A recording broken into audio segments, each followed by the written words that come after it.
Cyber ନୈତିକତା ନିମ୍ନଲିଖିତ ଉପରେ ଧ୍ୟାନ ଦେଇଥାଏ। ଓକେ, ତ ଦେଖ ତାର କିଛିଟା ପଏଣ୍ଟ ରହିଛି, ଇମ୍ପୋର୍ଟାଣ୍ଟ ପଏଣ୍ଟ। ଓକେ, ଯାହାକି ଆପଣମାନେ ନୋଟ୍ କରିବା ବି ଦରକାର। ତ ଚାଲନ୍ତୁ ଦେଖିବା ପ୍ରଥମ ପଏଣ୍ଟ କ'ଣ ଦେଇଛି, ବ୍ୟକ୍ତିଗତତା। ଓକେ, କ'ଣ ଦେଇଛି ନା ବ୍ୟକ୍ତିଗତତା। ଦେଖ, ଇଣ୍ଟରନେଟର ଉପଲବ୍ଧ ବିଷୟବସ୍ତୁ ବ୍ୟକ୍ତିବିଶେଷଙ୍କୁ କୌଣସି ନୈତିକ ଭାବପ୍ରବଣ କିମ୍ବା ବ୍ୟକ୍ତିଗତ ନୈତିକତାକୁ କ୍ଷତି ପହଞ୍ଚାଇବା ଉଚିତ ନୁହେଁ। ତାର କିଛିଟା ଯୋଉଗୁଡ଼ା ପଏଣ୍ଟ ରହିଛି ଆପଣମାନେ ନୋଟ୍ କରି ରଖିଲେ ଆଗକୁ କ'ଣ ଆପଣମାନେ ଭଲ ରେଜଲ୍ଟ କରିପାରିବେ। ଓକେ, ତ ତାର ବ୍ୟକ୍ତିଗତତା, ସାଇବର ବ୍ୟକ୍ତିଗତ କ'ଣ ରହିଛି ଏସବୁ ବି ନିହାତି ଜାଣିବାର ଅଛି। ତ ଯାହା ବି ଆପଣଙ୍କର ଡାଉଟ୍ ଥିବ ଆପଣ ଟେଲିଗ୍ରାମରେ ଜଏନ୍ ହେଇକି ସବୁ ଡାଉଟ୍ କ୍ଲିୟର କରିପାରିବେ। ତାପରେ ଦେଖ, ଖୋଲା ଭାବରେ ସେୟାର କରିବାକୁ ଚାହୁଁନଥିବା ଯେକୌଣସି ସୂଚନା ସୁରକ୍ଷା ଦେବା ପାଇଁ ଉପଭୋକ୍ତାମାନଙ୍କର ଅଧିକାର ରହିବା ଉଚିତ। ତ ଏସବୁ ତାର କ'ଣ ଗୋଟେ ପଏଣ୍ଟ, ଇମ୍ପୋର୍ଟାଣ୍ଟ ପଏଣ୍ଟ। ଓକେ, ତାପରେ ଉପଭୋକ୍ତାଙ୍କର ଯୋଗାଯୋଗ ବିବରଣୀ, ଠିକଣା ସୁରକ୍ଷା ସମ୍ବନ୍ଧୀୟ ସୂଚନା ଯେପରିକି ବ୍ୟାଙ୍କ ବିବରଣୀ, କ୍ରେଡିଟ୍ କାର୍ଡ, ଡେବିଟ୍ କାର୍ଡ ବିବରଣୀ, ବ୍ୟକ୍ତିଗତ ସୂଚନା ବ୍ୟବହାର କରି ଗୋପନୀୟତାର ମୌଳିକ ସାଇବର ନୈତିକତା ମଧ୍ୟରେ ଅନ୍ତର୍ଭୁକ୍ତ ହୋଇଛି ଏବଂ କୌଣସି କ୍ଷେତ୍ରରେ ଏହାକୁ ଖଣ୍ଡନ କରାଯିବା ଉଚିତ ନୁହେଁ।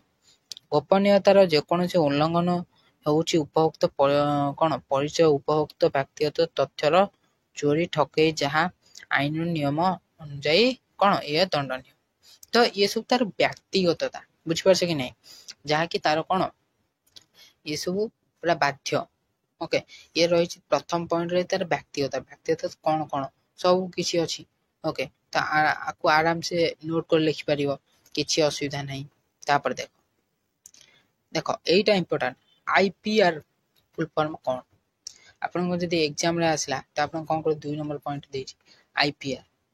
Okay, intellectual property rights. Okay, ତ IPR ଫୁଲ୍ ଫର୍ମ କ'ଣ ନା ଇଣ୍ଟେଲେକ୍ଚୁଆଲ ପ୍ରପର୍ଟି ରାଇଟ୍ସ। ଦେଖ ଲେଖିଦେବ ଦେଖ ଲେଖୁଛି, ଲେଖିକିନି ରଖ INTELLECTUAL,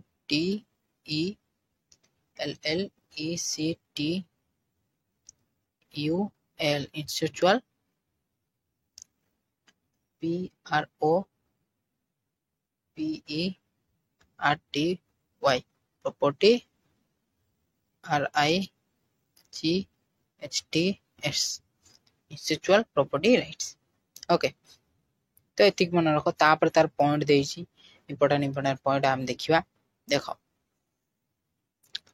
IPR ହେଉଛି ବୌଦ୍ଧିକ ଗୁଣଧର୍ମ ଅଧିକାର। ହେଲା, ତ ପଏଣ୍ଟ ସବୁ ନିଶ୍ଚିନ୍ତ ଲେଖିବ, କାହିଁକି ପଏଣ୍ଟ ଦେଇ ନ ଲେଖିଲେ ଭଲ ମାର୍କ ଦିଆଯାଏ ନାହିଁ। ବୁଝିପାରିଲ କି ନାହିଁ? ଆଚ୍ଛା, ତାପରେ ପଏଣ୍ଟ, IPR ବ୍ୟାଖ୍ୟା କରେ ଯେ ଇଣ୍ଟରନେଟର ପୋଷ୍ଟ ହୋଇଥିବା ବିଷୟବସ୍ତୁ ଉପରେ ମାଲିକମାନଙ୍କର ସମ୍ପୂର୍ଣ୍ଣ ଅଧିକାର ଅଛି।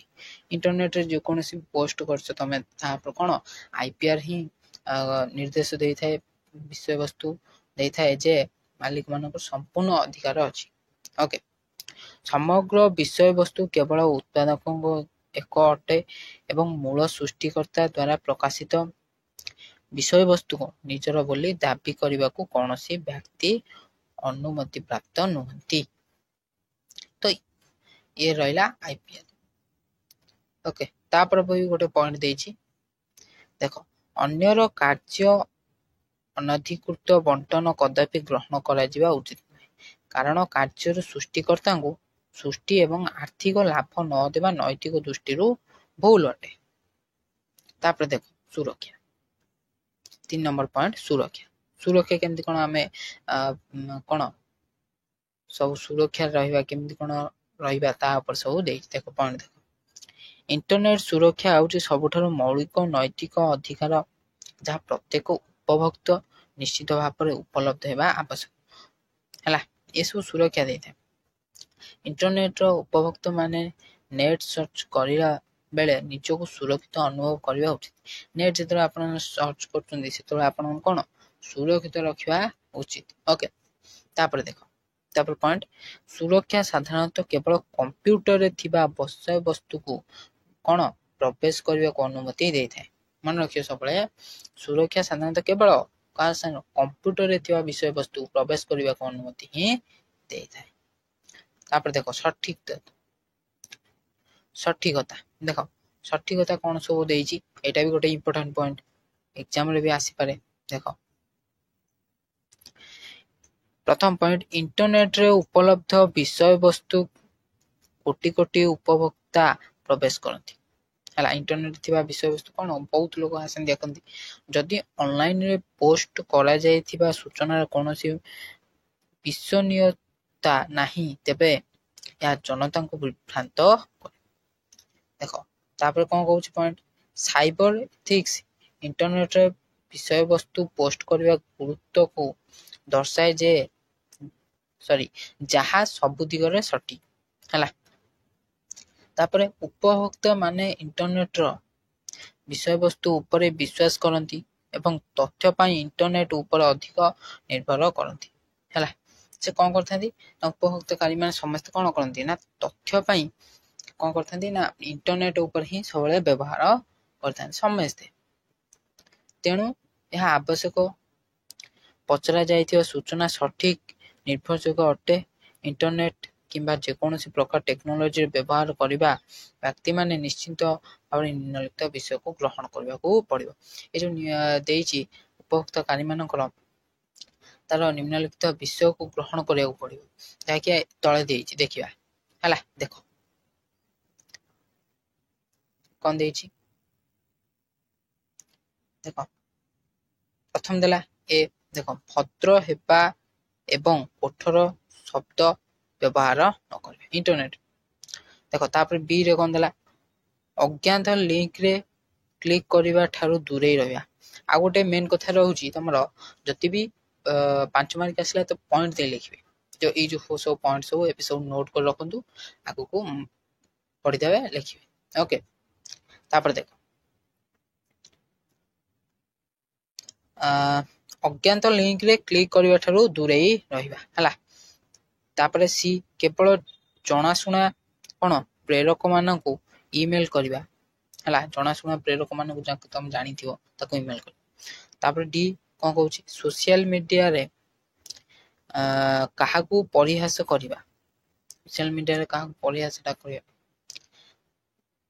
देखो कौनसी व्यक्ति विशेषण को कार्य को नकल करबा एवं यहा को निजर बोली दाबी करबा नहीं सर्वदा उल्लेख कर जे तुमे अन्यर काम व्यवहार करछ हला ये सब कौन रही ना सठिकता हला सठिकता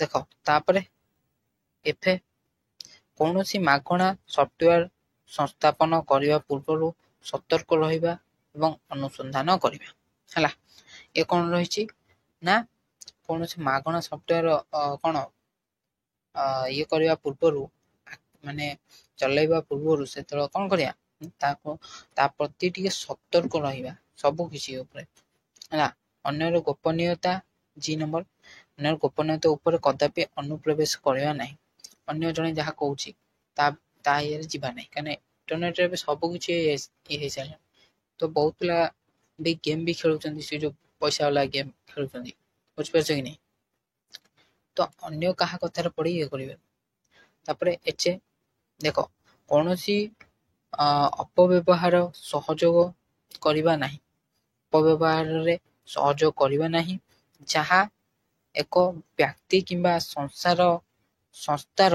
तथ्य लीक होई पारे हला माने अपव्यवहार सहयोग कले तमर कोन से संस्था रे तम लीक भी होई पारे तमर कोन बैंक अकाउंट बुझी परछ कि नहीं अच्छा तो आज पाई थला एते वीडियो आशा करछ आपन वीडियो टे भल लागिथियो यदि वीडियो टी भल लगे तो वीडियो को लाइक करे चैनल को ये आगू देखिया वीडियो को सब्सक्राइब करें जय हिंद वंदे मातरम।